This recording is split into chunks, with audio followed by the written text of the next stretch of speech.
Em pleno século XXI, mais de 100 milhões de brasileiros não têm acesso à coleta de esgoto e à água potável. Não chega aos lares de 34 milhões de cidadãos e cidadãs.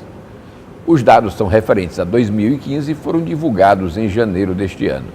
Essa vergonha nacional não vem sendo combatida com a necessária firmeza.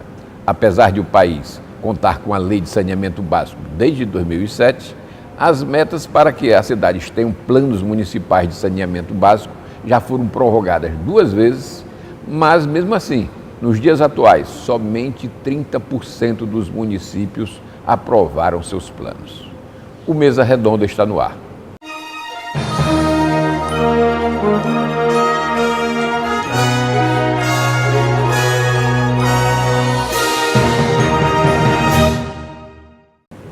Em 10 anos, desde a criação da Lei de Saneamento, o panorama do setor no país evoluiu muito lentamente. Comparando o acesso ao abastecimento d'água, o número de residências atendidas passou de 80,9% para 83%. A população atendida por coleta de esgoto no mesmo período passou de 42% para 50,3%. A Confederação Nacional da Indústria prevê que, mantido o ritmo dos financiamentos, a universalização desses setores só serão alcançados em 2043 para a água e em 2054 para esgoto. Para conversar conosco sobre esse tema, temos aqui Tiago Xavier, coordenador do Conselho de Desenvolvimento Territorial e Social do Estado da Bahia, Marlon do Nascimento Barbosa, advogado, especialista em regulação de saneamento básico, e Diego Corrêa Chaves, diretor de regulação do Consórcio Público de Saneamento Básico da Bacia Hidrográfica do Rio dos Sinos, Procinos. Bom, Tiago, nós temos aí essas diferenças regionais, além dessa baixa cobertura, nós temos diferenças regionais. Qual é a situação aqui do Nordeste? Bom, os dados do Nordeste, eles são sempre inferiores nessa área de saneamento com relação à média nacional, que já não é uma média do ponto de vista de um país civilizado como o Brasil, como uma economia que nós temos, para a gente estar comemorando, né? No Nordeste, as limitações financeiras, as limitações técnicas, uma população ainda extremamente no âmbito rural, né? Se concentrando, né? Com baixos índices de urbanização, comparando com... Isso tudo dificulta um processo de investimento que é alto nessa área, que precisa ser colocado e que nem sempre é atrativo para o meio político estar investindo nessa área de saneamento público. Pegando aqui o gancho aqui do que o Tiago falou, essa questão da atratividade do setor, né? Então, muitas vezes se dizia em campanha eleitoral que não se fazia obra de saneamento porque fica abaixo do solo, né? Fica enterrado, né? É isso aí mesmo que acontece? Nem sempre. Eu diria que hoje em dia o panorama do saneamento passa necessariamente por um processo de planejamento. E o planejamento ele é muito difícil na medida em que o setor de saneamento é um setor extremamente técnico, que requer técnicos capacitados e que são pessoas que têm, evidentemente, um caráter extremamente complicado na hora de você contratar esses profissionais, e isso dificulta muito o acesso para esses profissionais trabalharem, por exemplo, nos estados aqui da região norte, da região nordeste, o que dificulta muito que nós tenhamos aí técnicos qualificados para fazer um bom planejamento na área nesse setor. Então, necessariamente o planejamento nessa área é deixado de lado. Então, não é bem exatamente às vezes a questão de não termos vontade política, é que as dificuldades acontecem. Evidentemente, vontade política também é fundamental, mas as dificuldades acontecem sobretudo na área do planejamento. Muito bem. Em relação à questão lá, o sul, ao contrário do norte, é a área onde é a região onde nós temos uma maior cobertura tanto de esgoto quanto de de água, né? Qual é o segredo? Qual foi assim por que isso aconteceu, essa disparidade tão grande? Bom, Luiz, muito embora os nossos dados na região sul sejam evidentemente melhores do que a região nordeste do Brasil, há muito ainda para ser feito. Há vários motivos aqui que pode se atribuir a um êxito maior na região sul, com relação a níveis maiores e mais qualificados de cobertura no âmbito do saneamento. Entretanto, creio eu, para ser mais exato e mais direto, talvez a disponibilidade de financiamento e as condições operacionais e institucionais mais facilitadas no Rio Grande do Sul e nos estados do Sul de uma maneira geral tenham contribuído para um desenvolvimento mais rápido e mais eficiente das questões do saneamento. Nós enxergamos, diferentemente do que enxergamos nos estados do Nordeste, uma concentração urbana de uma maneira muito mais eficientemente distribuída. Nós encontramos uma disponibilidade hídrica muitas vezes com maior acesso, maior facilidade e maior quantidade e qualidade do que os mananciais nordestinos muitas vezes. E também talvez uma questão histórica que tenha sido um início de investimento no âmbito do saneamento mais recente e não tão tardio quanto nos estados do norte brasileiro. Tá. Mas essa questão da disponibilidade me parece que pode ser um fator, sem dúvida, mas se fosse por isso aí, nós teríamos as melhores coberturas no norte do país, que é justamente o contrário, que é onde nós temos as maiores dificuldades, não é isso? Talvez daí tenha sido, então, em virtude da situação de ter se iniciado o investimento e a conscientização e sensibilização política, institucional e social também acerca da necessidade do saneamento mais tardiamente. Como o senhor mesmo falou, a nossa lei de saneamento, que é um dos maiores marcos institucionais e legais do saneamento no Brasil, ela é recente, do ano de 2007. Portanto, se falar em política nacional de saneamento básico como algo institucionalizado no Estado brasileiro, nós estamos falando aí em pouco mais de 10 anos. Então, realmente, se a gente considerar a necessidade, a vultuosidade de recursos a serem alocados no saneamento, as complexidades operacionais e institucionais envolvidas na prestação desse serviço, considerar que no universo de 10 anos nós temos esses números, então se vê que houve realmente um investimento e uma definição política de se trabalhar com saneamento na última década. No nosso trabalho no seminário, no congresso que tivemos aqui de consórcio público, eu levantei alguns números e, por exemplo, o estado do Maranhão, ele tem em média R$ 2.777 por habitante para satisfazer todas as necessidades da população maranhense, certo? O meu estado da Bahia tem 2.800 e alguma coisa. Os estados do sul geralmente têm algo acima de 4.000, 5.000 reais por habitante para satisfazer as necessidades da população. Então, objetivamente, a gente tem muito menos para fazer algo que realmente precisa de um esforço grande. Uma coisa que é interessante também mais no sul do país e é bom que a gente coloque isso, é que a titularidade do serviço de saneamento é do município. Né? E nós sabemos das fragilidades que os municípios nordestinos têm, né, na sua gestão.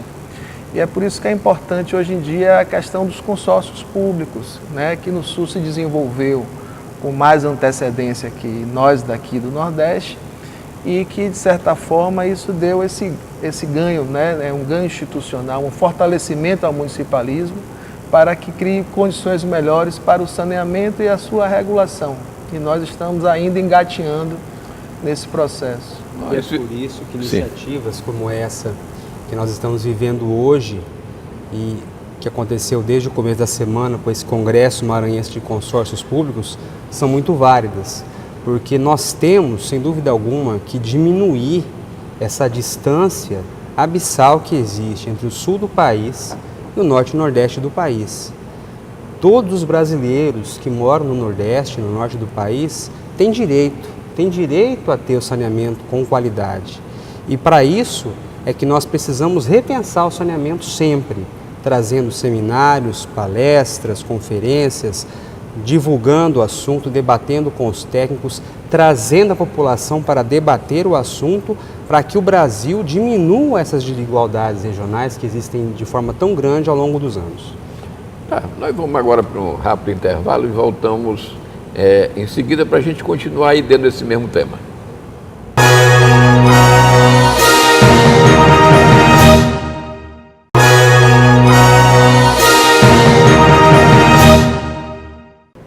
Se não houver mais nenhuma prorrogação, a partir do ano que vem, os municípios que não tiverem plano de saneamento vão ficar impedidos de receber recursos para esse setor. No programa, contamos com a presença dos seguintes debatedores: Tiago Xavier, coordenador do Conselho de Desenvolvimento Territorial e Social do Estado da Bahia; Marlon do Nascimento Barbosa, advogado especialista em regulação do saneamento básico; Diego Corrêa Chaves, diretor de regulação do Consórcio Público de Saneamento Básico da Bacia Hidrográfica do Rio dos Sinos, Procinos. Bom, essa questão aí da regulação, vamos entrar nisso aí. O que é que falta para que a gente tenha mais facilidade nesse setor, para que haja o desenvolvimento aqui desse setor de saneamento? A regulação é uma junção de dois fatores. A regulação é a junção de aspectos técnicos com aspectos de controle social. Temos que fortalecer os dois setores. No setor técnico, nós temos que suprir a carência de bons técnicos na área do saneamento, capacitados, que tenham a capacidade de traduzir de uma forma muito clara para a sociedade os objetivos que se pretendem com o saneamento. E nós temos que fazer com que as pessoas participem do processo democrático na área do saneamento. Quanto mais pessoas nós tivermos conscientizadas de que o saneamento é uma política importante, mais pessoas votarão em candidatos comprometidos com a causa do saneamento. Talvez, como o senhor colocou no começo, senhor Luiz Pedro, as pessoas ainda não tenham essa consciência de votarem, escolherem pessoas comprometidas com o saneamento, razão pela qual os políticos que são eleitos para os cargos de gestão acabam não dando a devida importância. Então a regulação vem justamente como um instrumento, uma ferramenta para que se perpetue essa política de saneamento na população. Eu vou colocar também que a efetivação dessa regulação, quanto mais descentralizada, melhor. Então, se ela está muito no âmbito estadual, a distância entre o órgão regulador e o beneficiário é muito grande para você estar fazendo esse trabalho de acompanhamento e de controle social. Uma experiência que o Sul trouxe aqui para a gente do Nordeste é exatamente você ter consórcios públicos dos municípios, que são entes mais próximos do cidadão, fazendo esse trabalho, executando esse trabalho e aí de fato aprimorando não só o serviço, como também os investimentos que são feitos nessa área. Nesse seminário aí que os senhores participaram, foi discutida essa questão aí da privatização dessa área de saneamento? Foi discutida e é um assunto que está sempre em voga nos dias de hoje. A privatização do setor de saneamento divide opiniões pelo Brasil. Nós dizemos sempre o seguinte: o saneamento público está sendo cada vez mais difundido pelo mundo. Temos aí diversos exemplos de países que estão reestatizando o seu saneamento. Então, quando nós colocamos a privatização do setor de saneamento, é para suprir uma lacuna de investimentos que supostamente o poder público está incapacitado de fazer. Mas nós não podemos esquecer que existem ferramentas para que isso seja devidamente economizado, que o investimento pode existir no setor público. Nós temos aí uma regulação que pode atuar na reestruturação tarifária dos nossos serviços.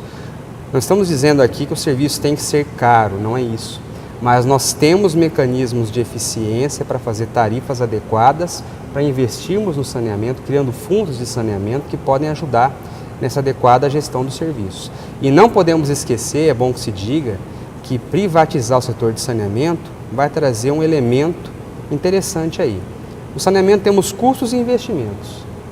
Se nós colocarmos um privado, nós teremos custos, investimentos e teremos um retorno para o dono do capital privado.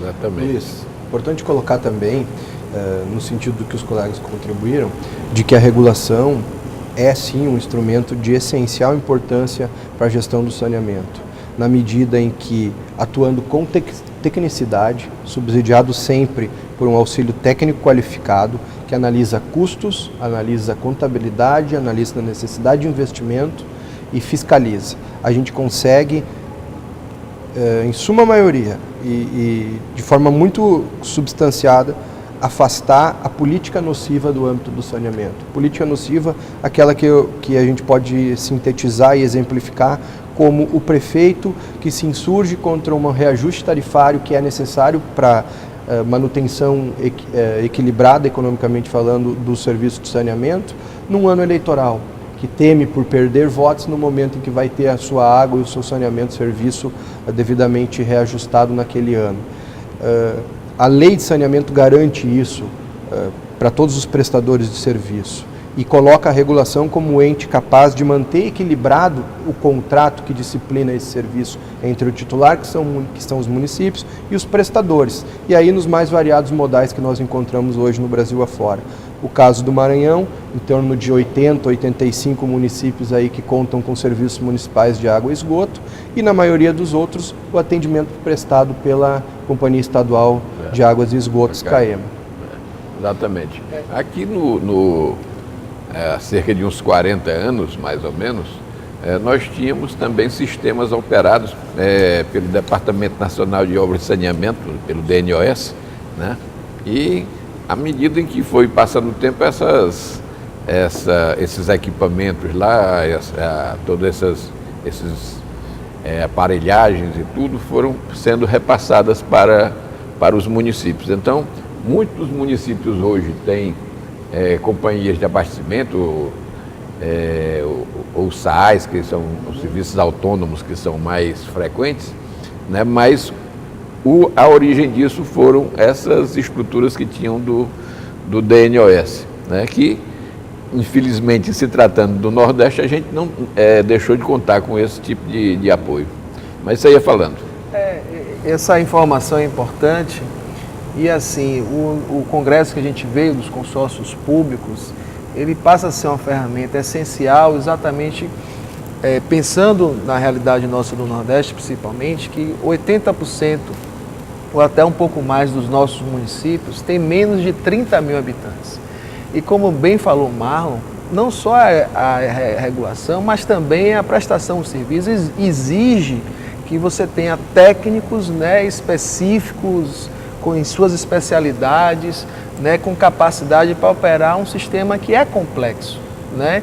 E a gente percebe que se a gente individualizar isso por município, você praticamente é o grande gargalo que nós temos hoje para os municípios nordestinos. Então, a figura do consórcio público, dessa cooperação federativa, para que viabilize um conjunto de municípios ter esse serviço de uma forma compartilhada, é essencial para a gente vencer esses números e evoluir nesse setor. Eu não sei quem é que poderia responder isso. Nós temos aqui o da Bahia, aqui o Marlon lá do Paraná, né? E o Rio Grande do Sul aqui, exato, representado por você, pelo Diego, né? Mas aqui eu noto, por exemplo, o Maranhão é bem servido de cursos d'água, né? E ao contrário de outros estados do Nordeste, aqui nós não temos a questão todos os rios, vamos dizer assim, são praticamente perenes, né? Mas eu vejo que muitos sistemas de abastecimento de água vão retirar água do subsolo, né? São os poços subterrâneos e tal. Como é que é isso aí nos outros estados? É maioria captação de água superficial ou de água profunda? Bom, posso lhe responder pelo Rio Grande do Sul, especificamente pelo território compreendido da Bacia Hidrográfica do Rio dos Sinos, onde nós atuamos como um consórcio de apoio à gestão e regulação. A nossa realidade hídrica no Rio Grande do Sul, naquele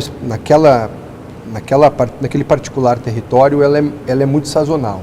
Em épocas de chuvas no Rio Grande do Sul, nós temos água em abundância, muitas vezes ocasionando outros problemas do saneamento, que são o incorreto manejo das águas pluviais e as inundações urbanas. E em períodos de estiagem, como foi o verão de 2 anos atrás, por exemplo, nós tivemos que captar água com menos de 15 centímetros de altura no Rio dos Sinos, de lâmina d'água.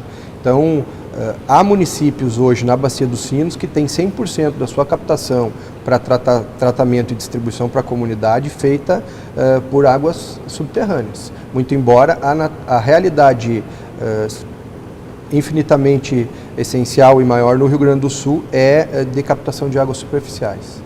Certo. Lá na Bahia, comandante. A realidade baiana é variada. A Bahia é um estado grande. Nós temos grandes rios que passam, né? O Rio São Francisco, nós temos o Rio Paraguaçu, nós temos outras bacias, Jacuípe, Itapicuru, temos também um Itapicuru lá, e por onde passam esses rios mais perenes há uma captação, mas há regiões realmente que os poços são quem fornecem essa água, além de algumas barragens, né, açudes que são construídos com esse objetivo. Uhum. E lá no nosso Paraná? No Paraná nós temos também uma situação bastante variada. No norte e noroeste do Paraná, que é a região onde eu moro, inclusive em Maringá, sim, nós temos bastante captação por meio de poços, já que nós temos ali uma região que é bastante propícia para isso. Agora é importante que se diga o seguinte: por mais abundante que seja a disponibilidade hídrica, de nada vai adiantar se nós não soubermos aproveitá-la corretamente. Nós temos situações de abundância em que não se sabe aproveitar e temos situações de escassez em que se sabe aproveitar. É por isso que, mais uma vez, eu repito, técnica é fundamental no saneamento, porque nós podemos encontrar soluções nos ambientes mais hostis e podemos ter problemas nos ambientes mais propícios. Muito bem. Essa questão aqui de dessalinização da água do mar, isso é utilizado em alguma região aqui do Brasil? Alguém sabe, tem informação sobre isso? Não. Da água do mar, não. Acontece muitas vezes você ter poços de água salobra, né, que você faz um processo de salinização, mas não no nível como o senhor deve estar pensando na Arábia Saudita, ou alguns lugares, Israel, que tira-se água do mar para...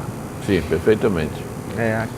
Eu desconheço. Muito embora seja um processo já consolidado aí nos países orientais, como o Thiago colocou, Israel, nós temos informação de que utiliza bastante essa técnica, né, para tratamento de salinização, tratamento e distribuição de água, muito embora ainda é uma tecnologia muito cara. E pelo que se tem informação, pelo menos eu desconheço algo no sentido contrário, de que nenhuma companhia ou nenhum serviço brasileiro aí tem estudos ou alguma ação intentada nesse sentido. Ainda nós somos abençoados por Deus, né? O Brasil hoje, eu concordo com o Dr. Malo quando ele fala que se for bem gerido com a técnica e com a responsabilidade política necessária, nós vamos ter água aí por várias gerações. Mesmo na nossa região semiárida, sim, nós temos um semiárido que talvez seja o semiárido no mundo mais densamente povoado e que, de certa forma, existe algum nível de precipitação de água. Não como numa floresta, mas se for bem gerida essa água, nós conseguimos sim ter uma vida mais digna, um acesso à água para as pessoas. Eu estava pensando em situações particulares. Por exemplo, Fernando de Noronha. Fernando de Noronha, nós temos uma situação em que você tem que impedir que haja uma ocupação maior lá da ilha. Justamente uma das razões é a questão da água potável, né? Que nós não tem recurso d'água, não tem. Então, seria uma coisa aí em termos de talvez essa questão da dessalinização fosse uma saída por lá. E nós temos aqui mesmo no Maranhão várias ilhas costeiras e oceânicas e tal que você tem também essa dificuldade não é o caso de São Luís, né? Que aqui em São Luís, se bem que aqui nós tivemos que importar água do continente, né? Através do projeto Taluís, né, que está trazendo água do Itapecuru, que é o que fornece a maior parte da água aqui para a ilha. Mas nós temos situações bastante diferentes aí em relação a essas ilhas, principalmente as oceânicas, né? Mas como bem colocou Diego, ainda é um custo muito elevado essa tecnologia. E assim, nós temos outras tecnologias, mesmo em ilhas, né? Aqui chove com um nível de pluviosidade razoável, né? Para você captar essa água da chuva. Então você também tem o próprio reuso da água, né? E a sua própria racionalização. Então, por enquanto, não vejo no horizonte do curto prazo esta necessidade de uso dessa tecnologia. Tá. O Mesa Redonda vai para um rápido intervalo e volta para o último bloco de discussões.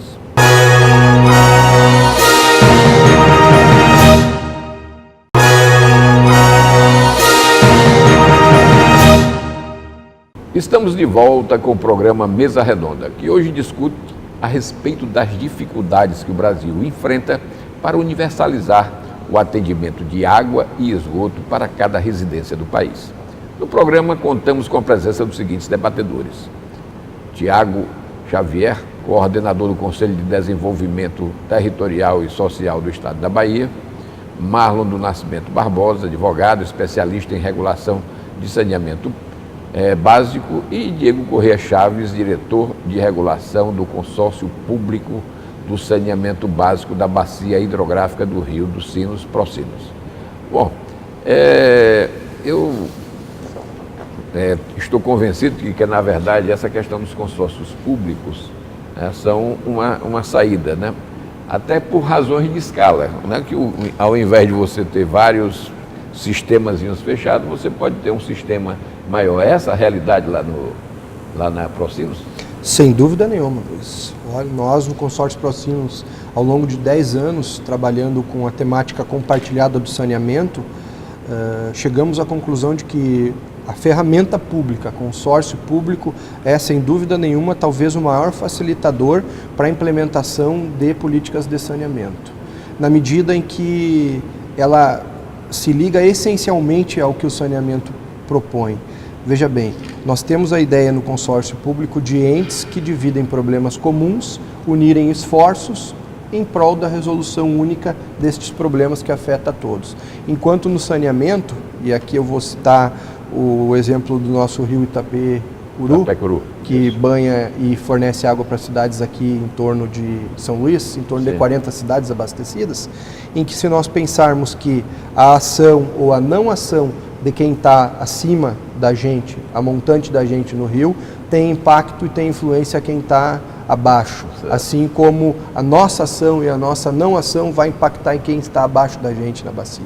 Então é importante unir os dois conceitos, a necessidade de se olhar holisticamente para o saneamento básico como um conjunto de ações necessárias dentro de um manancial específico, ou de um território específico, ou de uma bacia hidrográfica específica, assim como utilizar os consórcios públicos, que são ferramentas importantes aí para os prefeitos, para os gestores, na medida em que podem unir esforços e comungar de vontades para obter realizações. Essa questão dos consórcios, ela se liga de alguma forma à questão dos comitês gestores de bacias? Nós temos uma boa relação lá no caso do Rio Grande do Sul com os comitês de bacia, muito embora a ferramenta consórcio público tenha um caráter muito distinto dos comitês de bacia. Enquanto os consórcios se constituem no braço executor de políticas dos municípios, um órgão essencialmente executivo, os comitês de bacia têm o caráter de se tornar e se colocar como parlamento de águas, onde se há discussão de quais são as prioridades de consumo, o que se fazer em casos de falta e de abundância de água. Então as naturezas jurídicas são bastante distintas, apesar de que em determinadas políticas os dois órgãos têm sim aí ao bom proveito do saneamento de se unirem. Muito bem. Marlon, até muito recentemente se tinha aquela visão de que a água era um bem barato e praticamente infinito, né? Hoje essa realidade mudou brutalmente, né? Tanto que se prevê que vamos ter aí mais para frente guerra por água, né? Para que você domine determinados aquíferos, né? E aqui no Brasil nós temos uma situação privilegiada, que nós temos cerca de 12% das águas potáveis do mundo, né? Então, como é que isso impacta a realidade, essa questão de a gente descobrir que a água não é nem barata e nem infinita? Eu diria que essa é uma percepção que poucas pessoas têm, às vezes, no seu dia a dia. Na verdade, e aí está um perigo muito grande da região sul do Brasil, e eu me coloco nisso porque moro lá, as pessoas acreditam que a água não vai acabar. Aí colocam a mangueira para varrer calçada, varrem a folhinha com a mangueira aberta e tem a percepção de que aquilo não vai acabar, de que a água é um bem infinito. E na verdade não é. É aí que mora o perigo. Nós temos que, de alguma maneira, fazer com que as pessoas tenham cada vez mais consciência cidadã de que esse bem precioso corre um sério risco de acabar. E que se isso acontecer, todos vão perecer. Porque imagine só, vamos imaginar um contexto ideal. Se ficar localizada a água numa região determinada do mundo e começar a faltar em outras regiões, as pessoas vão querer mudar para aquela região que tem, aquela localidade que tem água. E como isso vai fazer? Como isso vai acontecer? As pessoas vão começar a brigar por um bem que vai cada vez mais ficando escasso. Então o perigo está aí, em achar que ele é infinito. E, infelizmente, as pessoas não têm essa consciência. Recentemente, lá em Maringá, que tem uma abundância hídrica muito boa, Paraná tem uma abundância muito boa de água, nós passamos em Maringá por um problema de falta de água na cidade por excesso de chuvas. O excesso ocasionou um problema nas bombas e ocasionou uma falta d'água. Eu, pessoalmente, descobri que eu sou capaz de tomar banho com 3 litros de água. Eu descobri isso. Só descobri pela dor. Deveria ter descoberto pelo amor. Então imagina só, se todo mundo tivesse a consciência de tomar banho com 10 litros de água, 5 litros de água, quanto que nós economizaríamos? É esse o perigo. Luiz, se me permite, outra questão importante relacionada ao valor, ao preço, não ao valor, porque o valor da água é algo inestimável, mas ao preço que se tem hoje, considerando a realidade aí dos diversos serviços que trabalham Brasil afora tratando e distribuindo água, que a gente precisa chamar a atenção da população, é justamente para isso. Ninguém, Luiz, se importa de pagar 3, 4, 5 reais por uma garrafinha de água quando está com sede. Mas as pessoas às vezes acham muito caro pagar 2 reais por 1.000 litros de água tratada. Então, tentar solicitar que a população se atente ao fato de que captar água de um rio ou de um poço subterrâneo, fazer o tratamento, a reservação e a distribuição, às vezes por 50, 60 quilômetros de rede de água, não é assim tão simples, não é uma questão mágica, nem uma fórmula matemática que sempre vai ser um resultado concreto e sempre o mesmo. Então, valorizar muitas vezes o trabalho daqueles homens e mulheres que trabalham 24 horas por dia no serviço de água e esgoto Brasil afora e enxergar que muitas vezes R$1,80, R$2 que nós pagamos por cada 1.000 litros de água que chega todos os dias nas nossas casas não é um valor assim tão alto. Ontem tinham algumas pessoas comparando também no Congresso que existem famílias que gastam 5, 6, 7 vezes o valor que gasta com a água em conta de celular, né? E a conta da água as pessoas reclamam, né? No Brasil a gente tem outras questões também, que por exemplo, você tem em muitos estados o agronegócio tirando águas de rios muito mais do que as transposições que foram feitas e muitas vezes sem qualquer tipo de custo. O pagamento por uso dessa água e muitas vezes também usando uma tecnologia de irrigação que 80% da água sobe, evapora e apenas 20% vai de fato para a planta, né, para regar a planta. Então são questões que precisam, aí o comitê de bacias tem que atuar, né, e há um desnível grande, nessa questão. Tem estados que têm água precificada, tem outros estados que não tem. Tem muitos municípios que não se cobra água. Eu estava numa reunião lá na região da Chapada Diamantina, na Bahia, que é uma reunião turística interessante, bonita e que tem muitos rios. E tem cidades que não cobram pelo uso da água. E os prefeitos ficam com medo, né? Tem décadas que não cobram. Se eu chegar aqui cobrando... E estão começando a ter sérios problemas de abastecimento de água. Os rios estão secando, né? E as fontes estão se reduzindo muito. E não há porque por mal ou por bem, né? Não só a educação ambiental é salutar, o convencimento, mas de certa forma o bolso pode ter que funcionar para também ser um processo educativo para as pessoas se regrarem no uso da água. Tá, o Marlon chamou aqui a atenção para a questão do desperdício, né? Mas nós temos aí um desperdício. Como é que está isso hoje aí? Porque muita água que sai lá lá do ponto em que você faz a captação, o recalque e tal, você não chega no consumidor final, se perde pelo caminho. Como é que é essa relação aí nos diversos estados? Essa questão das perdas no caminho.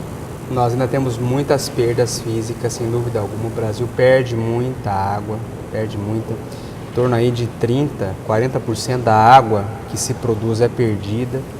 E aí é que falta, mais uma vez falando, a tecnicidade, planejamento para ações pontuais para que isso não aconteça. E vai dinheiro para isso, Só que aí entra aquela história, o que é preferível? Fazer um planejamento para acabar com perda d'água ou fazer algum investimento visível em alguma obra, alguma coisa assim? Às vezes é muito mais gostoso fazer investimento em obra que aparece, em vez de fazer investimento para que você deixe de perder tanta água. E ela se perde e ocasiona uma perda em cascata, porque você investe ali. Você coloca produtos químicos, coloca servidores para cuidar daquilo, coloca tubulações, coloca tudo que vão trabalhar para jogar fora aquilo que se produz. É uma indústria que produz carro e vai deixando que a cegonha vá despejando os carros no meio do caminho. É mais ou menos isso. Será que é concebível que a gente deixe perder um bem tão precioso quanto esse? Então veja o quanto que nós temos que avançar ainda.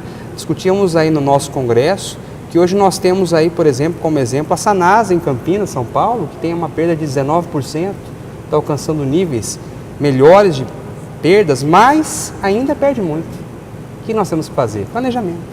Isso. Agora, o que se investe em saneamento, você pode poupar no outro lado em relação à questão da saúde, né? Sem dúvida.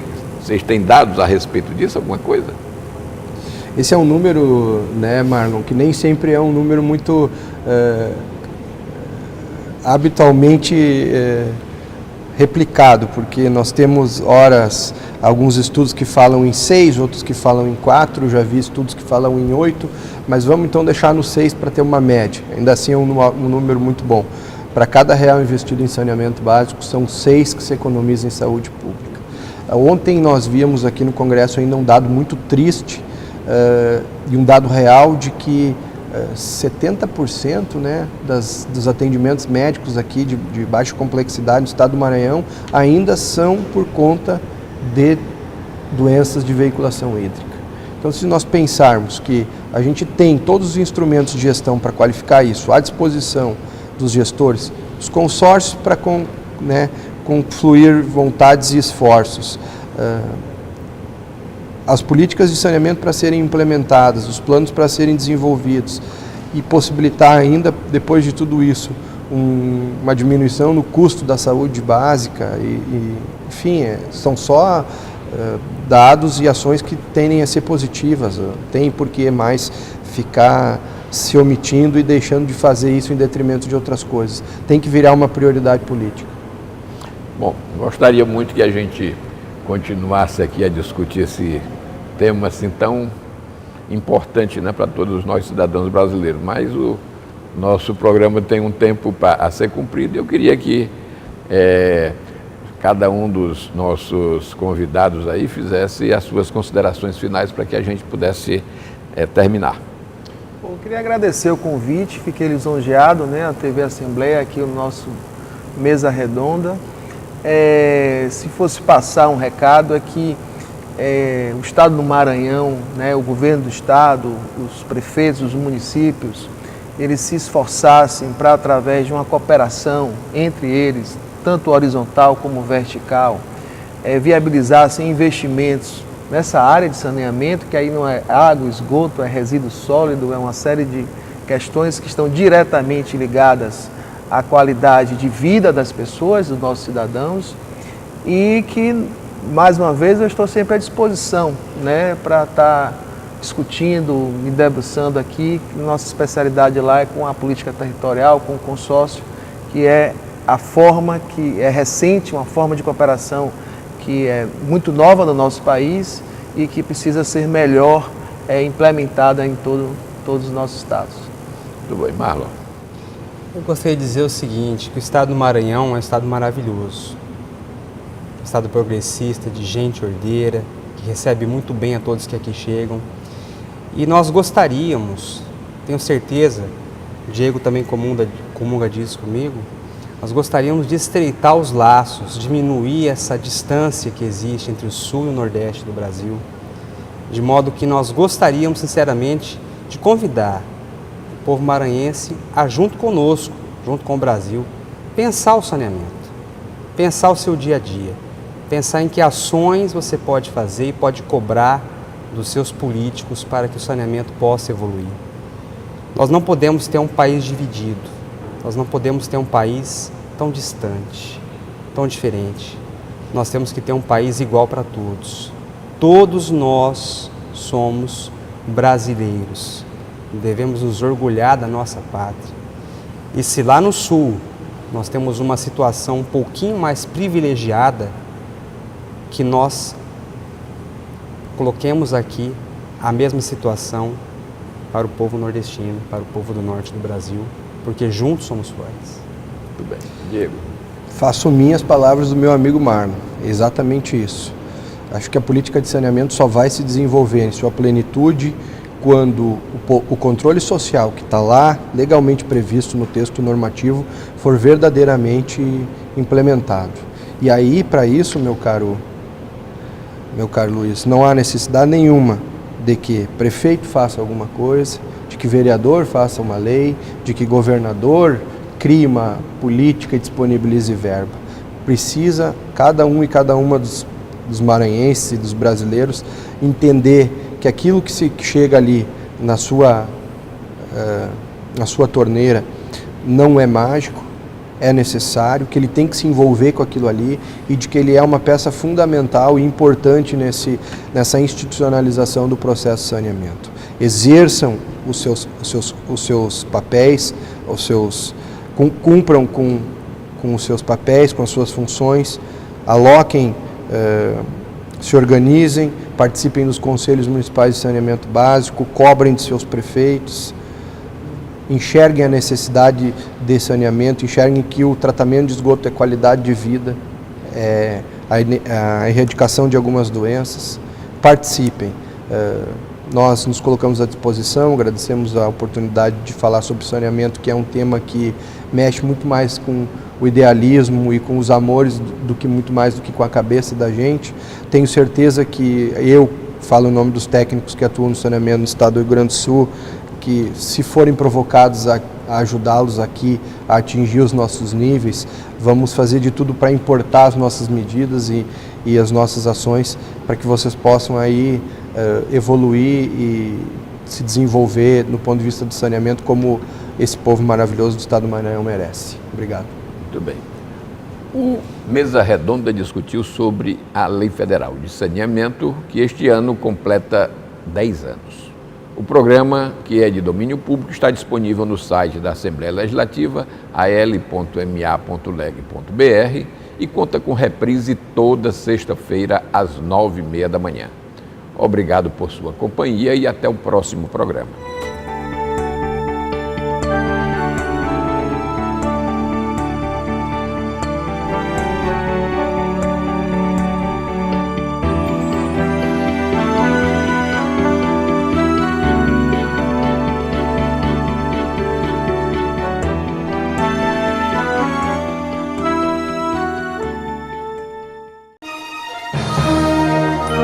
Música